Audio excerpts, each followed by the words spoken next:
Merci Vous êtes beaucoup. en Chine depuis un certain nombre de jours, voyageant à travers le pays dans de nombreuses villes différentes.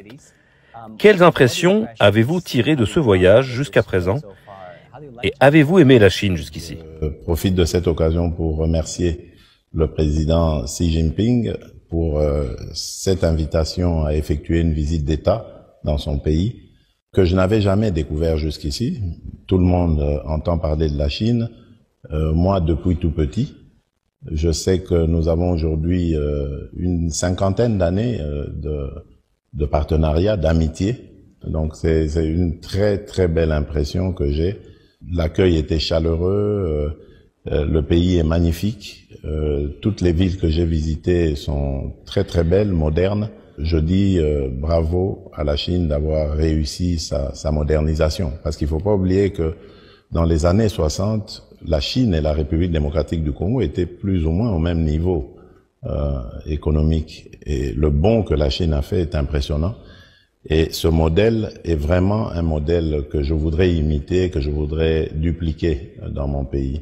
C'est pour ça que j'apprécie énormément ce que j'ai vu. Monsieur le Président, lors de votre voyage à Pékin, nous avons remarqué que vous avez déposé des gerbes en l'honneur des martyrs de la Révolution chinoise. Vous avez également visité le musée du Parti communiste chinois. Pourquoi êtes-vous allé dans ces endroits? Comment avez-vous trouvé ces lieux et quel est votre bilan de ces visites? Tout simplement parce que il y a comme une similarité entre l'histoire des deux pays. La Chine a connu la pauvreté, nous aussi. La Chine a connu la famine, nous aussi. Mais en même temps, la Chine a des atouts sur lesquels elle a su surfer pour sortir de tout cela. Et c'est pour ça que c'est un modèle qui inspire. De venir voir ici comment la Chine a fait me tenait à cœur. Et c'est pour ça que ça m'a beaucoup intéressé d'être ici, de vivre la réalité, la palper des doigts. Concernant la voie de développement de la Chine et la voie chinoise vers la modernisation, c'est un sujet très débattu dans le monde entier ces derniers jours. Beaucoup de pays soutiennent la voie de la Chine. Et d'autre part, certains pays dépeignent la Chine comme une puissance expansionniste. Comment voyez-vous le rôle de la Chine et que représente la Chine pour vous en ce qui concerne son image, son influence globale?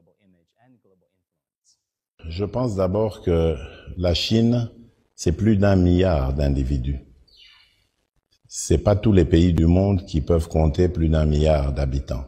Et réussir à sécuriser toutes ces âmes, réussir à leur garantir une sécurité alimentaire, une éducation, une santé, ce sont des défis énormes.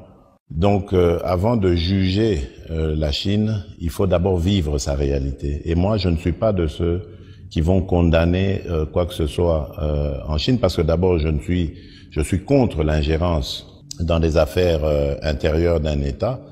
Et parce qu'en plus, j'admire cette œuvre que la Chine a réalisée en relevant tous ces défis que je vous ai notés. Donc, je ne serai pas de ceux qui vont juger cela. Et au contraire, je dirais même, nous devrions nous inspirer de ce qu'a fait la Chine, établir des liens d'amitié, parce que entre amis, on peut se dire des choses, même les plus désagréables. Au lieu de condamner la Chine, de l'indexer, donc je suis de ceux qui respectent ce qui s'est passé dans ce pays et qui se passe. Et je suis convaincu que la Chine, il faudra compter avec elle. Parlons des relations entre la Chine et la République démocratique du Congo. Cette relation bilatérale a récemment été élevée au rang de partenariat stratégique global et collaboratif lors de votre voyage. Que signifie pour vous cette nouvelle élévation du partenariat et comment pensez-vous qu'elle se concrétisera sur le terrain pour les gens de votre pays et pour les Chinois? Des 50 ans d'amitié qui existent déjà entre nos deux pays, nous avons fait un bilan intermédiaire de ces 50 ans d'amitié en regardant en face les problèmes qui touchent aux intérêts de nos deux pays, mais également nous vivons dans un monde globalisé aujourd'hui, les problèmes qui touchent au monde. C'est en analysant tout ça que nous avons ressenti le besoin de relever le niveau de notre partenariat pour le rendre stratégique et global. Je vous donne un exemple. Nous faisons face, le monde fait face à la problématique du réchauffement du climat. C'est un problème qui touche à tous les pays. Aujourd'hui, on le voit par les catastrophes naturelles. Il n'y a aucun pays au monde qui en est épargné. Le Congo se définit comme un pays solution, car grâce à son massif forestier, il capte le carbone qui est dans l'atmosphère. Ce sont des atouts qui peuvent contribuer à lutter contre le réchauffement climatique. Nous avons des minerais stratégiques aujourd'hui qui rentrent dans le procédé pour construire, fabriquer des batteries électriques.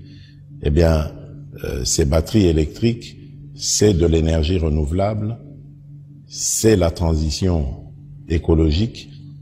De l'autre côté, la Chine a l'expertise, a les ressources, et mis ensemble, ces deux pays peuvent apporter des solutions au monde.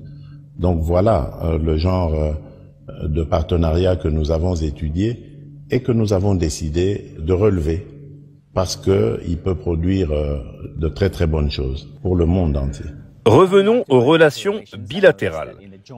J'ai remarqué qu'il y a au moins 13 domaines de consensus dans la déclaration conjointe que vous avez émise avec le président.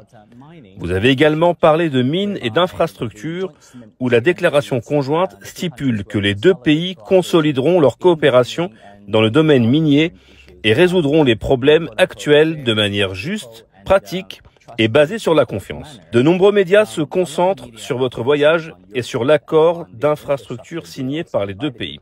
Il y a de nombreuses années, par le gouvernement précédent bien sûr. Quelle est l'avancée la plus récente concernant cette initiative de coopération? Permettez-moi d'abord de parler des points qui me sont importants dans ce qui a été dit. Il y a d'abord la paix et la sécurité. Laquelle paix et sécurité va amener la stabilité et donc une atmosphère propice aux affaires, aux investissements.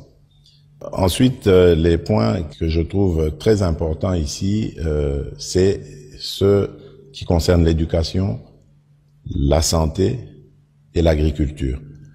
Parce que c'est avec le peuple congolais que nous allons développer le Congo. Il faut que le peuple soit éduqué, il faut que le peuple soit en bonne santé, il faut que le peuple soit bien nourri. La sécurité alimentaire, c'est important. Ensuite, il y a l'environnement dans lequel nous vivons que nous devons conserver pour un monde meilleur. Et enfin, vous avez parlé de l'industrialisation, donc le domaine dans lequel nous avons plus travaillé avec la Chine, dans lequel la Chine a beaucoup investi, les entreprises chinoises ont beaucoup investi, qui font d'ailleurs de la Chine le premier investisseur en République démocratique du Congo. Eh bien, là, ma vision, elle était celle de dire, nous avons envie maintenant de cesser d'être ou de cesser de servir de terre d'extraction uniquement. Aujourd'hui, il est plus que temps de transformer les minerais qu'on extrait dans notre pays en République démocratique du Congo. Cela va donner une certaine valeur ajoutée et surtout créer de la richesse en République démocratique du Congo et de l'emploi. Et la Chine, là aussi, a accepté de nous accompagner dans ce que nous avons appelé l'industrialisation de la République démocratique du Congo. Évidemment, l'industrialisation s'accompagne des infrastructures, construction d'infrastructures, et aussi de l'énergie. Ce sont deux grands défis que nous voulons relever dans les 10 années qui viennent, et la Chine s'est positionnée pour nous accompagner, ce qui fait que nous pouvons dire que notre coopération, notre partenariat ne pourra être que gagnant-gagnant à l'avenir. Ainsi, nous pourrions corriger les erreurs du passé. Il y a aussi cet important accord signé par mon entreprise, China Media Group, et leurs homologues, un réseau national de télévision de la République démocratique du Congo. Monsieur le Président, vous avez assisté à la signature de cette cérémonie. Que pensez-vous de l'importance de cet accord? Et comment pensez-vous que des coopérations médiatiques comme celle-ci peuvent réellement renforcer la coopération médiatique sud-sud et peut-être briser le monopole des médias occidentaux dans le paysage médiatique mondial? Ce partenariat, cette coopération, c'est très important pour nous Congolais d'abord, parce que nous avons, disons-le clairement, un grand retard par rapport aux autres médias. Nous avons un retard à combler. La modernisation n'est pas encore passée par la République démocratique du Congo dans le domaine médiatique. Et là, je parle à la fois d'équipement, de technologie, mais également de formation. Nous en avons besoin. Et ce partenariat avec le média chinois, le média principal, le média étatique, va nous aider à hausser le niveau de nos médias en République démocratique du Congo. Alors, cette coopération sud-sud, pour nous, c'est aussi une nécessité, parce que nous avons besoin de promouvoir nos cultures. Aujourd'hui, il y a aussi une sorte de bataille culturelle, je dirais pas imposer, mais positionner sa culture.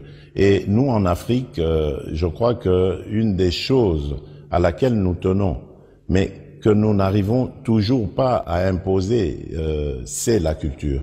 Je crois que de l'échange entre ces médias sud-sud va sortir quelque chose de positif de ce côté-là.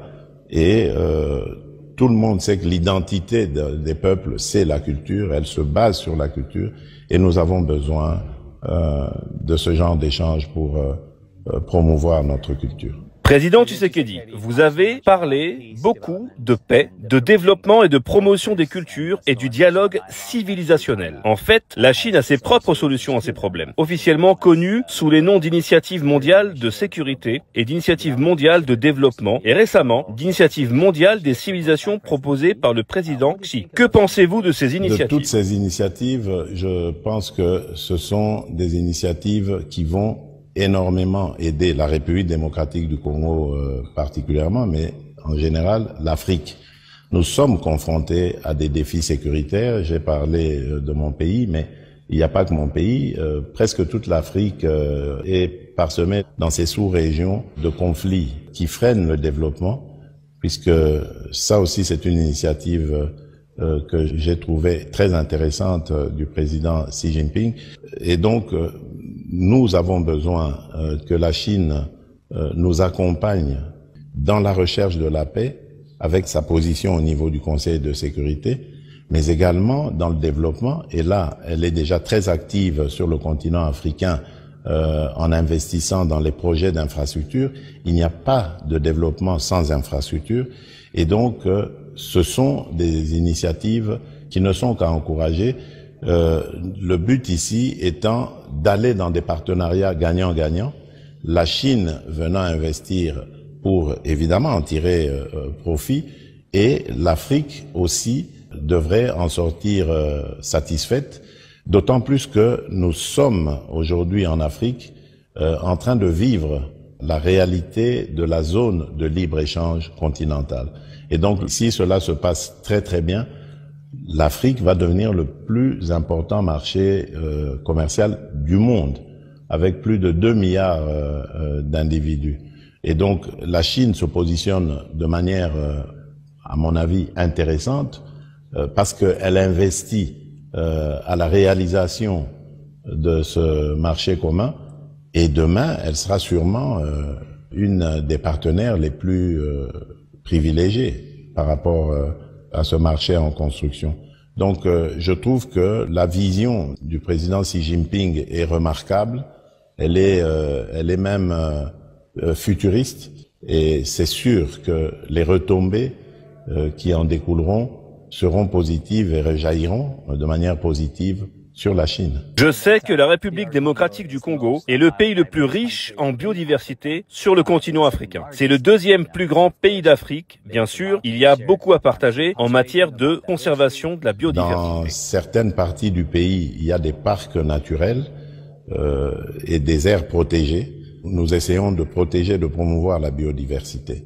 Mais évidemment, nous sommes confrontés à beaucoup de défis. Je pense qu'il faut aussi réussir à sensibiliser la Chine, parce qu'elle est sensible à cela, pour que on mobilise les ressources nécessaires promises, par exemple, lors de la COP 21 en 2015 à Paris, pour protéger l'environnement, protéger la biodiversité, protéger les pays qui sont capteurs de la pollution des pays industrialisés.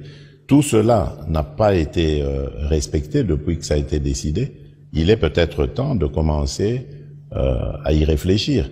Et c'est pour ça que la Chine a une position importante, vu le fait qu'elle est parmi les P5, les pays membres du Conseil de sécurité, membres permanents du Conseil de sécurité. Elle peut participer à ce débat et même à la recherche des solutions à ce problème. Monsieur le Président, la République démocratique du Congo possède beaucoup de ressources naturelles. Des minéraux, par exemple, du cobalt, dont 70% des réserves mondiales se trouvent en République démocratique du Congo, mais aussi de l'or, des diamants, du cuivre. Ces ressources ont-elles été une bénédiction ou une malédiction pour le pays? Et si c'est une malédiction, comment prévoyez-vous, pendant votre mandat, de renverser cette malédiction en bénédiction?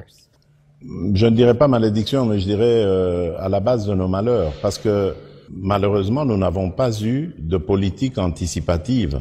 Nous nous contentions de l'extraction et nous pensions qu'avec l'argent sorti de là, ça suffisait pour développer le pays. Aujourd'hui, nous nous rendons compte que sans valeur ajoutée, ces minerais ne valent rien, en tout cas rien par rapport au développement que nous entendons dans notre pays. Nous avons une population qui est estimée à plus ou moins 100 millions d'âmes. Bientôt nous le saurons parce que nous allons commencer, maintenant que l'enrôlement des électeurs est terminé, nous allons commencer le volet identification de la population, parallèlement au processus électoral. Donc 100 millions d'habitants, c'est beaucoup. C'est pas la Chine, hein, c'est le 10e, mais the largest francophone country in Africa. Bien sûr, c'est le pays francophone le plus large. Et donc, avoir autant d'individus, ça se prépare, ça se programme. Et c'est pour ça que j'ai un ambitieux programme de transformation de nos propres richesses naturelles. C'est très important de le faire. C'est valable à la fois pour les mines, mais également l'agriculture. Tout ce que nous avons fait jusqu'ici, c'était juste de l'extraction et pas de la transformation locale. Avec la transformation locale, nous allons créer de la richesse, nous allons exporter des produits à valeur ajoutée et il y aura des retombées nettement plus intéressantes que celles que nous avons, plus intéressantes que celles que nous connaissons aujourd'hui. Donc pour nous, c'est vraiment important de développer cette politique. J'y tiens.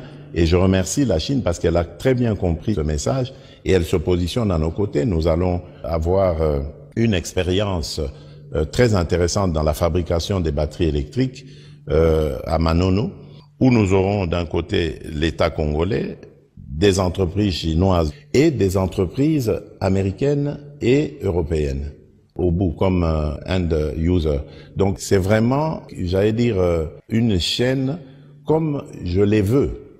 C'est-à-dire du gagnant-gagnant, tout le monde est content, à commencer par nous, qui n'allons plus servir de terre d'extraction, mais nous allons transformer nos minerais chez nous, grâce à ces entreprises chinoises qui vont investir dans les infrastructures de transformation, et les end-users qui seront peut-être aussi en train de construire ces véhicules en République démocratique du Congo, mais dans tous les cas, c'est nous qui allons gagner économiquement et c'est tant mieux pour nos pays respectifs.